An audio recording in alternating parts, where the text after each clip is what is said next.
गुरु केवल ज्ञान नहीं देता, केवल बाण चलाना नहीं सिखाता, समय पड़ने पर कवच बनकर भी सामने आता है। अच्छा हुआ तुम भी आ गए हनुमान। बहुत अभिमान था ना तुम्हें लंका को जलाने का। देखो, मेरे पिता ने उस लंका को पुनः स्वर्णिम बना दिया। अब पहले से भी कई अधिक गुना चमक रही है हमारी लंका। जो बीत गई सो बात गई। मेघनाद, तुम आज को देखो। आज पुनः तुम्हारी ये पाप की नगरी ध्वस्त होगी। मिथ्या है ये। मैं बताता हूं कि क्या होगा। आज ये इंद्रजीत उन दोनों उत्तंड वानरों से अपना प्रतिशोध लेगा जिसने लंका के ध्वज को झुकाने का दुस्साहस किया था। और वैसे भी तुम मरने के लिए कुछ अधिक ही उत्सुक लग रहे हो हनुमान। तुम्हें भली भांति ज्ञात है कि मेरे बाण एक पल में तुम्हें उद्ध्वस्त कर सकते हैं, किंतु भयभीत मत होना। आज मैं तुमसे अपने शस्त्र से नहीं, तुम्हारे शस्त्र से लड़ूंगा। आज मैं तुमसे गदा युद्ध करूंगा। ये सभा नहीं, युद्ध भूमि है। तुम मुझे शब्द मत सुनाओ, शस्त्र उठाओ।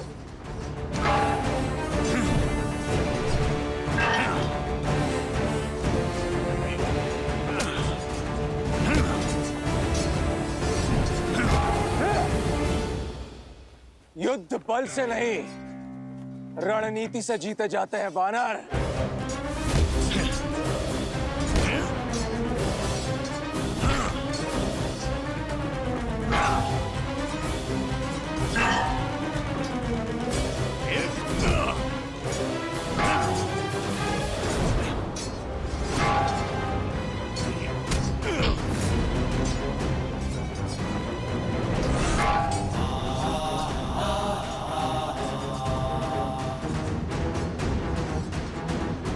मेरा प्रहार रोकने की शक्ति बहुत कम लोगों में है। भ्रम है तुम्हारा, या अपनी शक्ति का गर्व। यही गर्व तुम्हारा पतन बनेगा मेघनाद।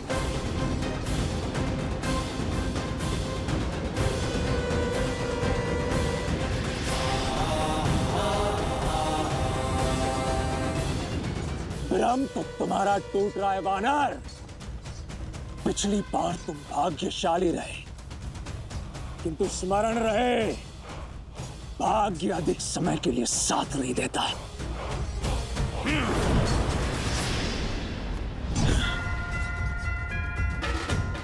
मेघनाद, सत्य कहा तुमने। भाग्य केवल उसका साथ देता है जो उसके योग्य होता है।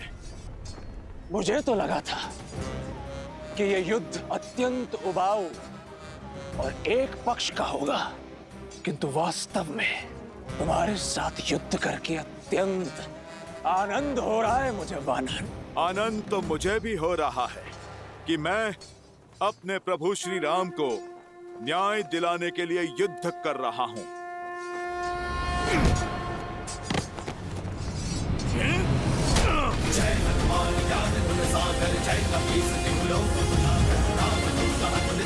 ये मेरी माता सीता के लिए।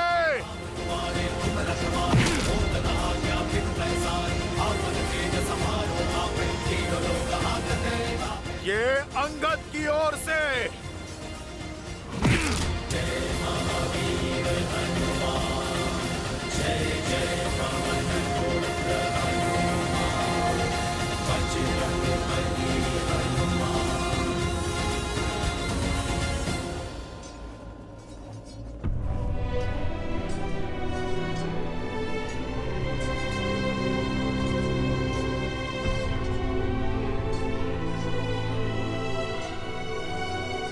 युवराज,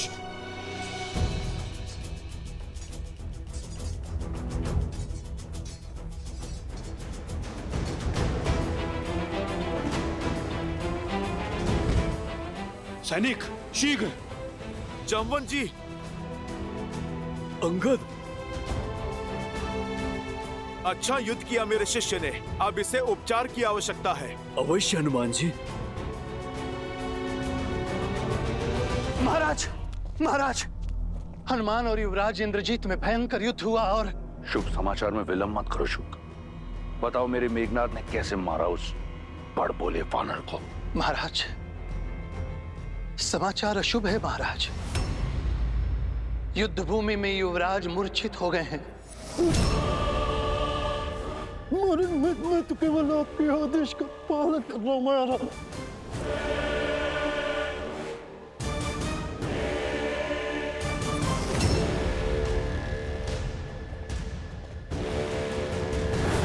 युवराज, सैनिक शीघ्र और शीघ्र। मेघनाथ! मेघनाथ! पुत्र!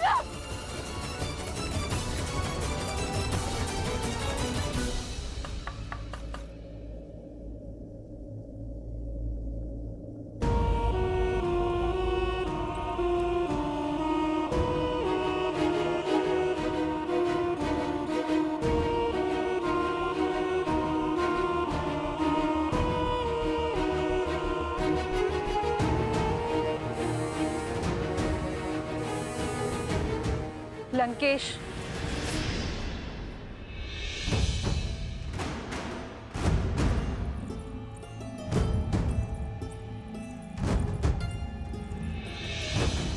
पति और लंकापति दोनों के रूप में हताश किया है आपने मुझे। केवल अपने पुत्रों की सुरक्षा का आश्वासन मांगा था ना मैंने लंकेश। आप मुझे वो भी नहीं दे पाए। झोंक दिया मेरे पुत्र को मृत्यु के मुख में। कब समझेंगे आप कि राम कोई साधारण मानव नहीं है, साक्षात श्री विष्णु के अवतार। मौन मंदोदरी, बंद करो हमारे शत्रु की सराहना। तुम भली भांति जानती हो लंका में शत्रु की प्रशंसा सबसे बड़ा अपराध है। जो वहां मूर्छित पड़ा है वो कोई साधारण राक्षस नहीं, मेरा मेघनाथ है, इंद्रजीत है। वो इंद्रजीत जिसने देवराज इंद्र को परास्त किया। शीघ्र अतिशीघ्र स्वस्थ हो जाएगा वो। परंतु तुम्हारा ये भ्रम मैं स्वयं तोड़ूंगा। वचन देता हूं, मेघनाथ की आंखें खुलने से पूर्व अपने चंद्रहास से राम और लक्ष्मण का कटा हुआ शीश लेकर आऊंगा। प्रास, महाराज, मेरा रथ तैयार करो। बहुत वर्ष बीत गए। अब इस युद्ध भूमि में स्वयं रावण उतरेगा। उस वनवासी और उसके मरकटों की भीड़ का अंत करने।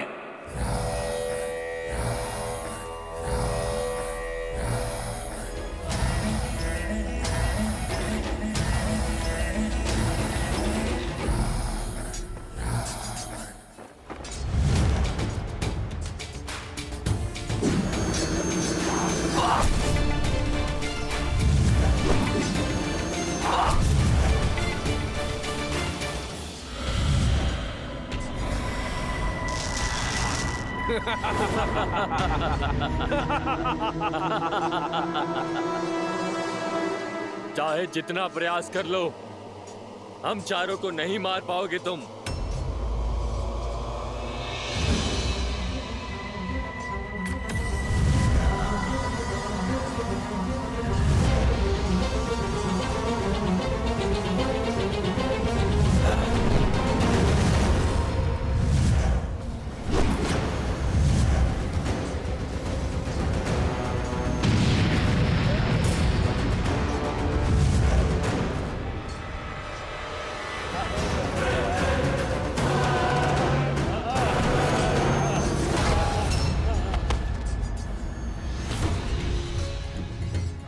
वज्र धमस्त पर प्रहार, नहीं बचेगा वानर।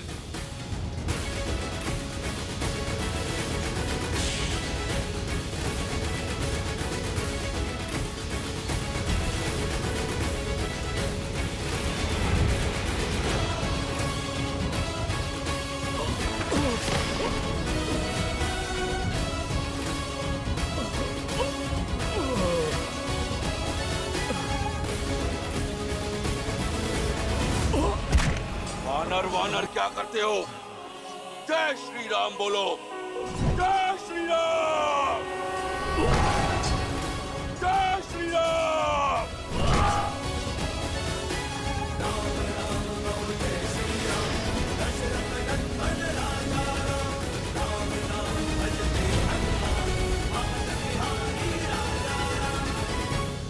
जय श्री राम।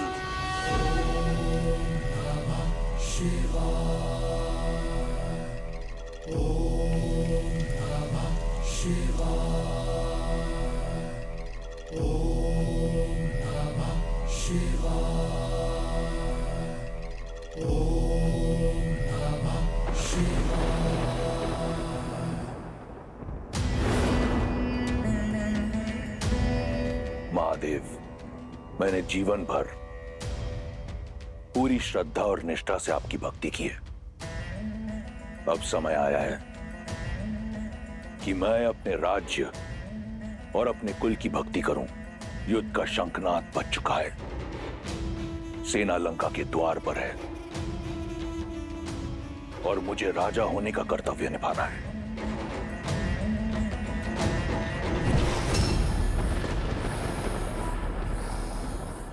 इस दशानन को रावण नाम और ये चंद्रहास आप ही से मिला है। इस चंद्रहास से मैंने अपने अनेकों शत्रुओं का संहार किया है।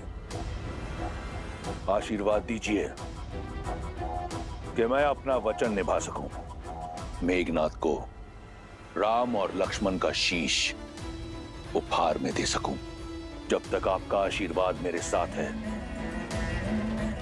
मुझे किसी शत्रु की चिंता नहीं।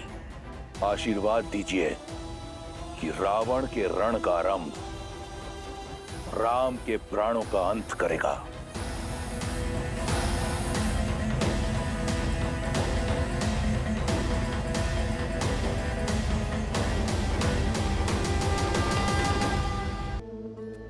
मैं चिंतित हूं। आपका चिंतित होना सर्वथा उचित है देवी।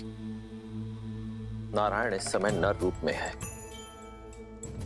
मनुष्यता की सीमाओं से बंधे हुए हैं और मेरे दिव्य चंद्रहास की शक्तियां असीमित हैं। पल भर में ही किसी भी देव, दानव, असुर या मनुष्य का संहार करने में पूर्णतः है सक्षम। और रावण जैसे असुर के हाथ में तो ये चंद्रहास और अधिक प्रलयंकारी सिद्ध होगा। आने वाला समय श्री राम और उनकी सेना के लिए अत्यंत चुनौतीपूर्ण सिद्ध होने वाला है। यही सोचकर मेरा हृदय कांप रहा है। जब रावण चंद्रहास थामकर युद्ध भूमि में उतरेगा, तब क्या होगा महादेव? होने को तो कुछ भी हो सकता है देवी, क्योंकि होनी और अनहोनी नियति निर्धारित करती है। मैं इस समय तो केवल यही कह सकता हूं कि नियति ने यह सुनिश्चित कर दिया है कि श्री राम और उनकी सेना के लिए आने वाले समय में नई नई दुविधाएं पल के बिछाए बैठी होंगी।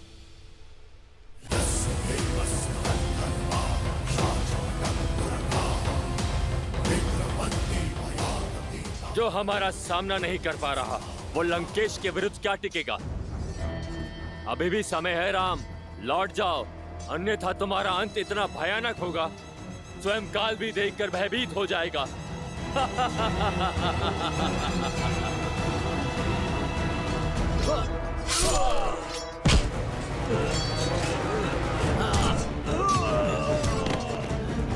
विभीषण जी, आप जाइए, राम जी की सहायता कीजिए, हम देखते हैं इन्हें।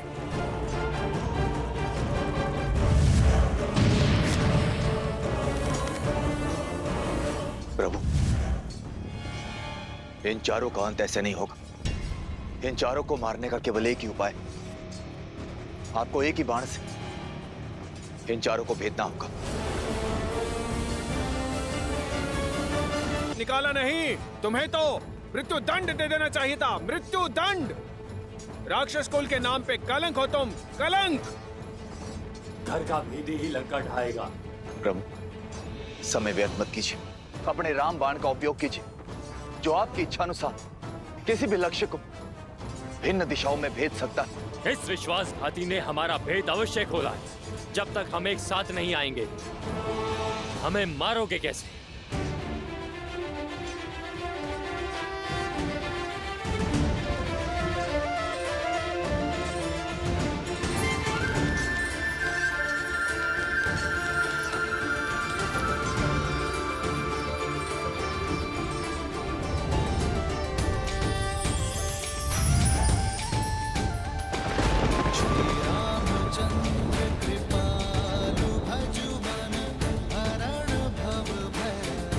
पाप के 4 क्या, यदि 400 पाए भी हों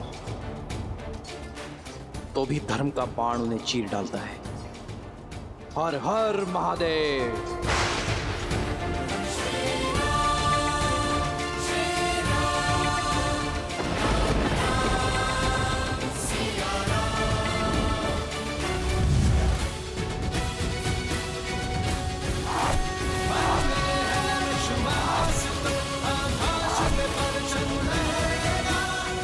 जय श्री राम, जय श्री राम।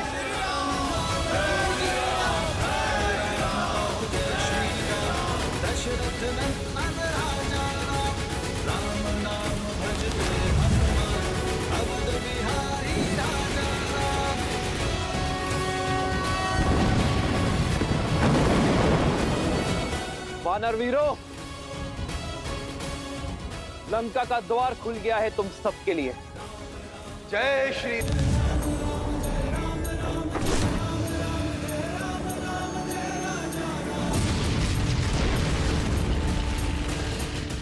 वानर वीरों, लंका का द्वार खुल गया है तुम सबके लिए। जय श्री राम।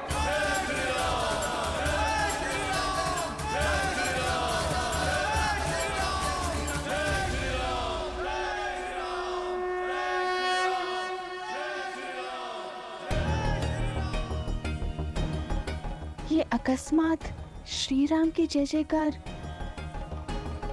धीमी क्यों पड़ गई?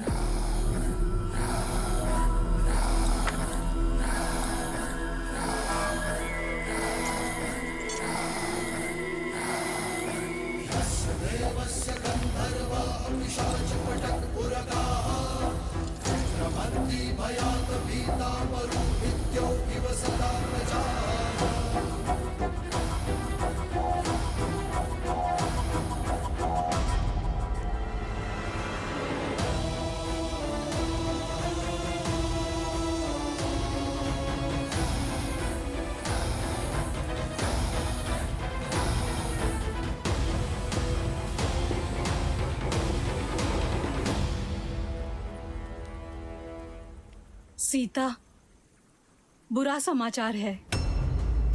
न जाने ऐसा क्या हुआ कि लंकेश ने स्वयं रणभूमि में उतरकर इस खेल को समाप्त करने का निर्णय लिया है। और जहां रावण के पग पड़ते हैं, वहां छल बल की सीमा लांघी जाती है। वहां युद्ध नीति का हर नियम टूट जाता है। मेघ कितने भी घने काले हों, सूर्य उन्हें चीर कर निकल ही आता है। मेरे श्री राम के धर्म और कर्म के आगे रावण के अधर्म और अन्याय को घुटने टेकने ही होंगे त्रिजटा, जिनके आने मात्र से लंका थर-थर कांपने लगी है। लंका पर उन श्री राम की विजय पताका लहराना निश्चित है। रावण का अंत निश्चित है त्रिजटा।